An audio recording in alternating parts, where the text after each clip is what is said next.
Is the movie The Silence of the Lambs transphobic? The simple answer is no, it is not transphobic, and I'm going to explain in detail why, so stick around till the end. This is in reply to Benjamin, who I believe is a student at SCAD, but he is entering this discussion relatively late. It's been around for a very long time, and I would like to discuss some of that history. The Silence of the Lambs, which is one of the greatest films of all time, there is a serial killer named Buffalo Bill, and he is called that because he, quote, skins his humps. He is a serial killer who preys on women who tend to be a little overweight, and he skins them and wears their skin. Now, if this sounds familiar right now, it's because Ed Gein did this in real life.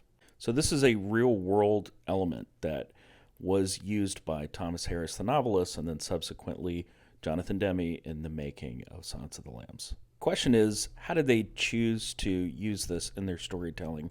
What was their intent? And there is dialogue in the movie that makes it very clear that he is not a transsexual, but it's not just any dialogue. It is the opinion of Lecter, who is an expert and treated Buffalo Bill as a patient, and Clarice Starling, who is also an expert at the FBI. And they very clearly define that he is not transsexual. And Lecter says he wants to be, he tries to be, but he's not a real transsexual. They make that very, very clear. So to claim that the movie is transphobic, you have to deny the text of the movie and the clear intent of the creators. And this is a problem throughout film criticism right now, not that Benjamin's a film critic.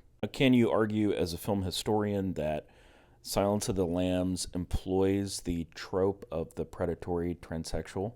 I think it uses an archetype that people are familiar with, but most importantly, it subverts it. And this is a fundamental part of storytelling. Subverting audience expectations is a big part of telling a compelling story. Is it fair to include The Silence of the Lambs in discussions about negative portrayals of trans people throughout film history? Of course it's fair. But I think in the case of The Silence of the Lambs, you have to deny a core theme of the movie in order to do that. So ultimately, it's not fair to label it transphobic.